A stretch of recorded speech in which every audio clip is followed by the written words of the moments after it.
Bienvenue dans les Mémoires du Mythe, un podcast audio dédié à l'horreur et au JDR. Ce format est produit par l'équipe de Globtopus et est permis grâce au tipeur. Installez-vous confortablement et si possible, mettez un casque. L'aventure démarre. Une tête volante, Tout à fait. avec les cheveux ébouriffés. Alors, non, des longs cheveux, comme vous en avez pu voir chez nos chers Péruviens. Jackson. Mhm. Franchement, entre les histoires de Nera, entre les vôtres, j'ai l'impression qu'il n'y a jamais un truc soit positif, soit joyeux. Est-ce qu'il n'y a pas quelque chose, à part, je sais pas, des têtes volantes, des squelettes, de la graisse est-ce qu'il n'y a pas quelque chose? Vous avez pas un peu de... Je sais pas, j'agite un peu les mains, tu sais, en... C'est poétique en même temps, Luca, comme histoire. C'est triste, mais c'est Non, mais plutôt... je sais, c'est juste que... Est-ce que vous ne connaissez pas les légendes du vieux continent? Elles sont tout aussi sombres, parfois même bien pires. Non, mais à chaque fois, en fait, c'était pareil avec mon grand-père. Il me racontait quelque chose de terrifiant. Oh, racontez une histoire. Raconte une Non, histoire. je vais pas raconter une histoire. Ah si. Ah si, c'est le moment. Luca, je pense que vous vous concentrez sur effectivement ce que vous voyez de négatif, mais comme le disait Célia, je suis plutôt de son avis.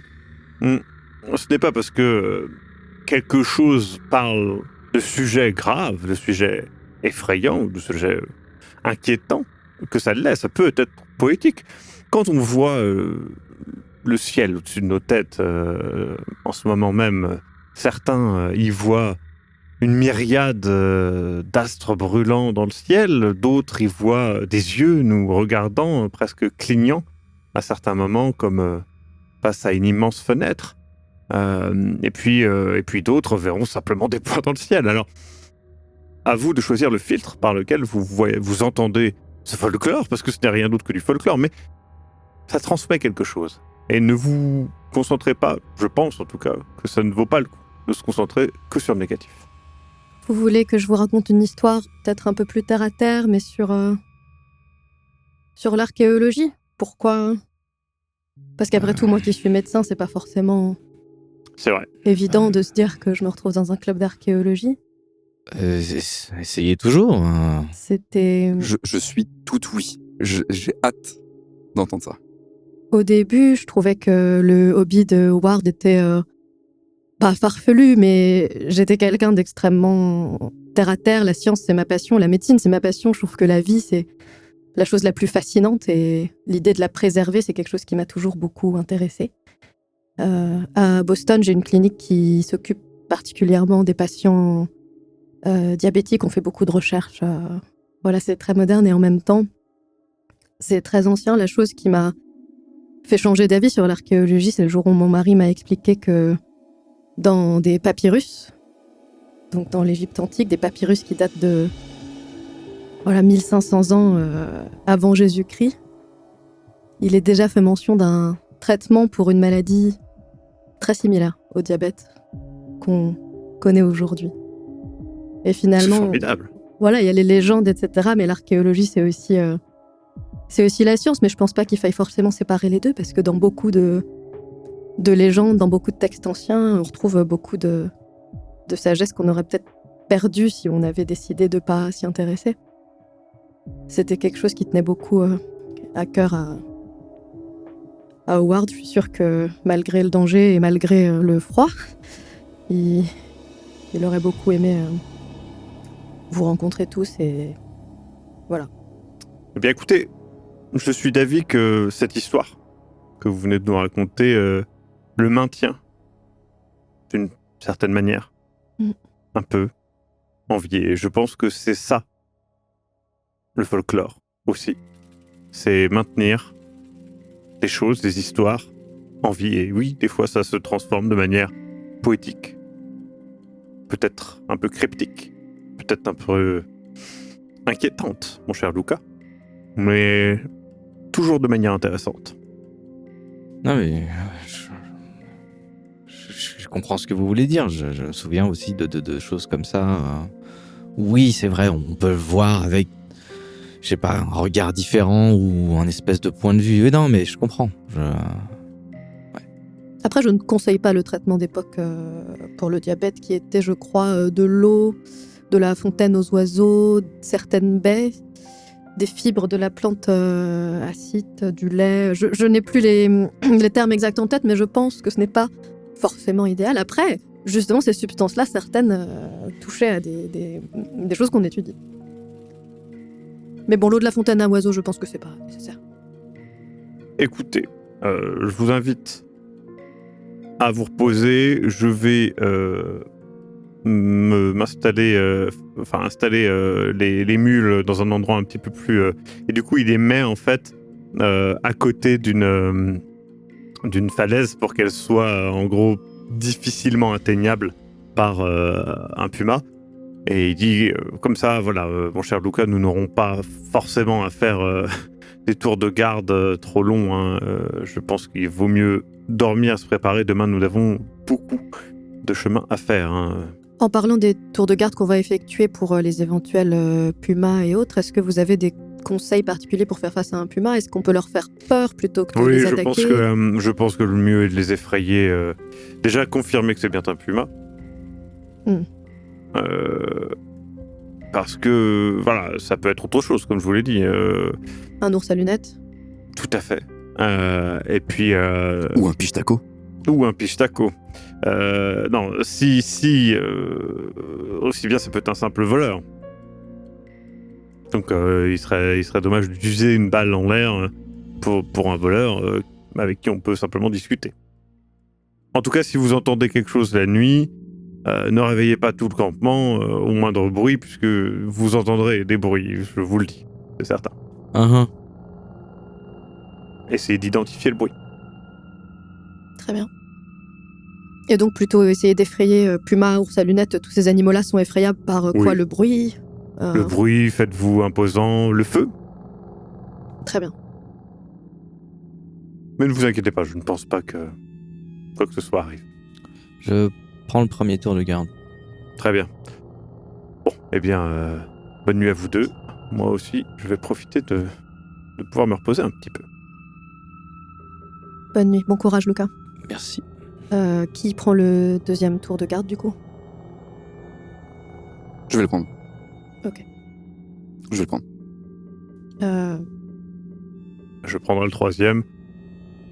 Et puis ça vous épargnera pour cette fois, Célia. Je vais pas me plaindre, je suis fatiguée.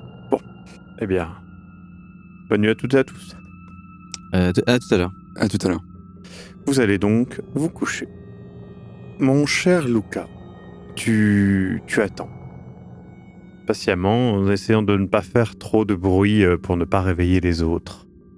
La fatigue est présente, très clairement.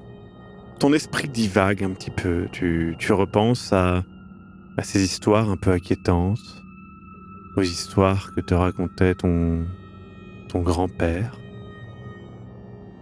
Et puis tu te rappelles de comment il te décrivait cette Sicile. Il avait toujours cette habitude de décrire des paysages assez tranquilles. La proximité du feu te fait imaginer le soleil venant contre toi et la chaleur d'une après-midi en Sicile. Mais tu es saisi dans cette rêverie, tu entends quelque chose, un bruit à travers le feu, un gênement peut-être. Tu ouvres les yeux. Le feu s'est un petit peu éteint. L'heure a certainement avancé au vu de la lune, qui est maintenant beaucoup plus loin dans le ciel. Tu entends effectivement un bruit venant d'une des mules, comme si elle geignait. Je ne bouge pas, mais mon regard se porte un petit peu autour de moi et j'essaie de... Comme si je voulais voir dans le noir des choses. Tu ne vois pas très bien, mais tu avais préparé au cas où, justement, parce que tu t'avais un peu inquiété avec l'ours, une torche.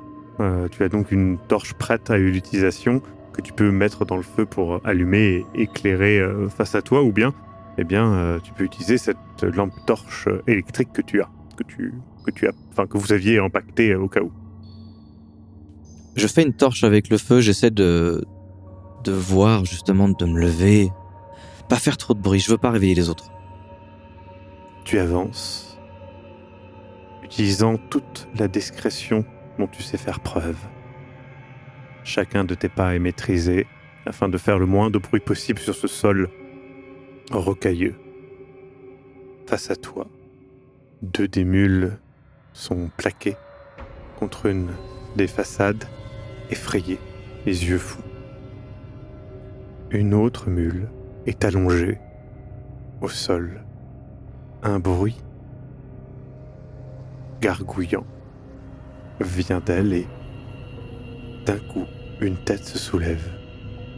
Un homme, habillé de vêtements déchirés et sales, des cheveux longs et bruns en bataille et emmêlés. Il lève les yeux, brillants dans la nuit et reflétant la flamme de ta torche. Il semble avoir une étrange barbe. Mais ce n'est pas une barbe. Tu commences à comprendre que...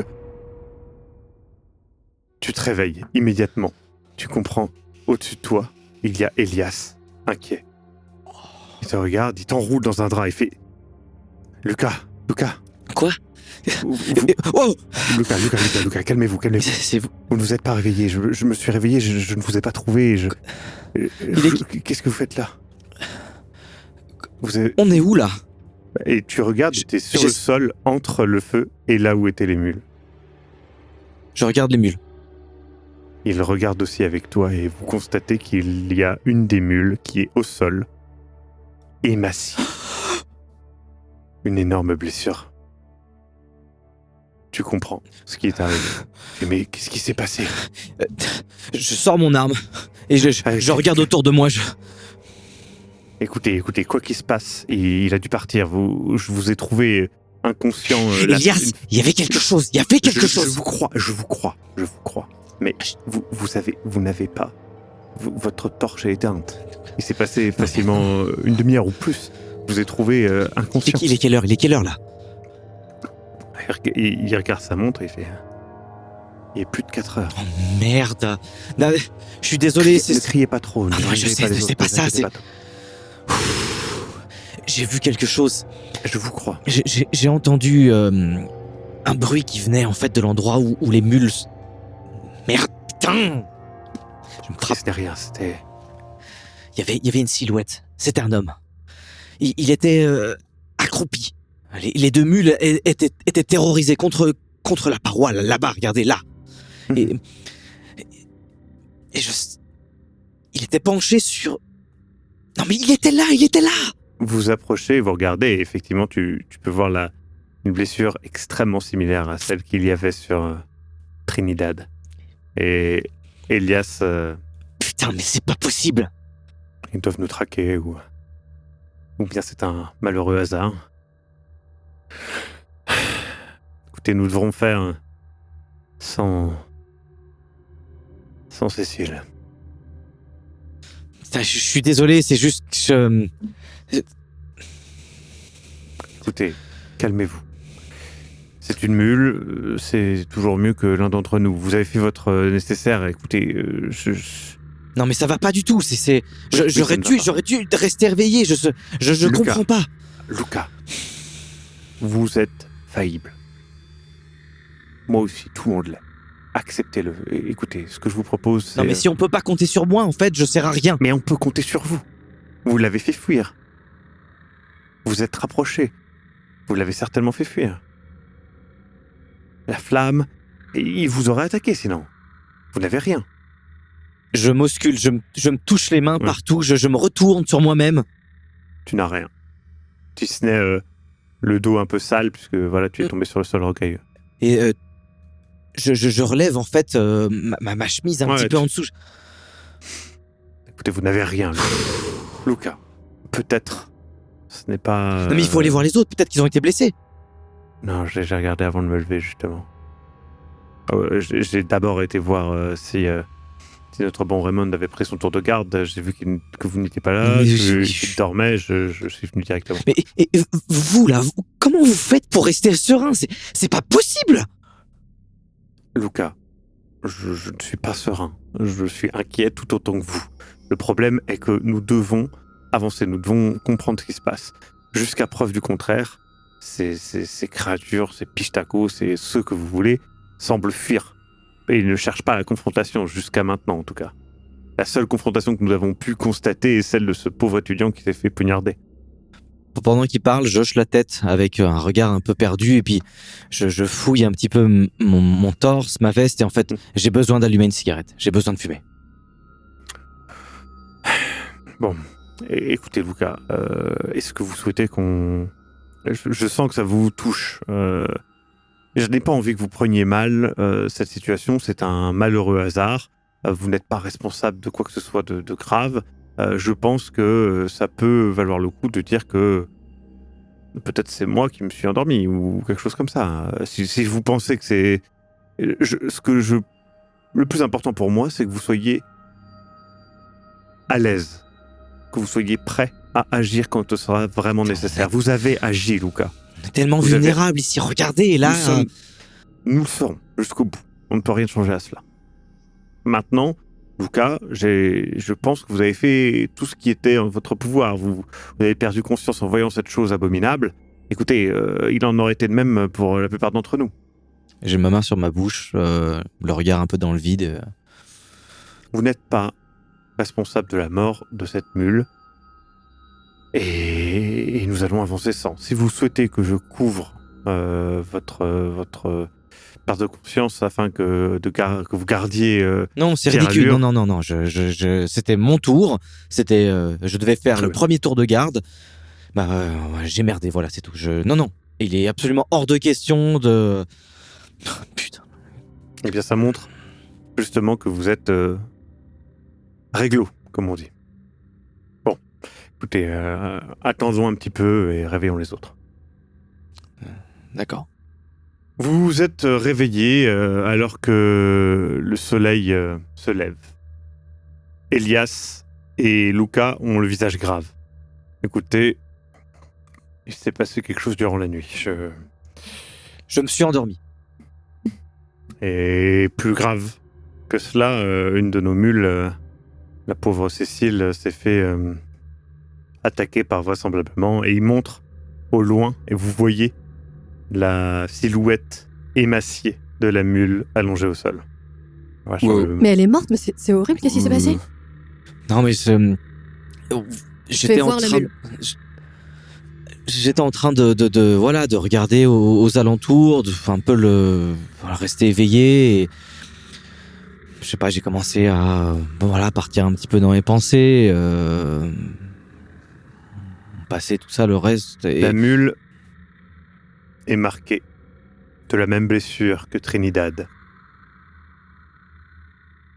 Un cercle de chair déchiqueté et ce corps émacié.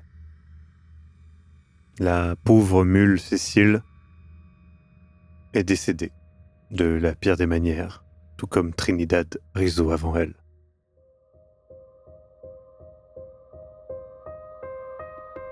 Vous venez d'écouter Les Mémoires du Mythe. Écoutez nos épisodes sur www.globipodcast.fr. Retrouvez la liste complète des épisodes en description. Le rythme de publication est d'un épisode chaque mardi et chaque samedi. Les joueurs et joueuses sont CC Trouille, Eric Da Silva et Sirmas Cox. Je suis, moi, le maître du jeu, Maxime Robinet, et l'audio est monté par Ez. Les musiques utilisées viennent du site Epidemic Sound. Soutenez-nous et obtenez les épisodes un mois en avance sur tipeee.com/sombre-machination. À très bientôt.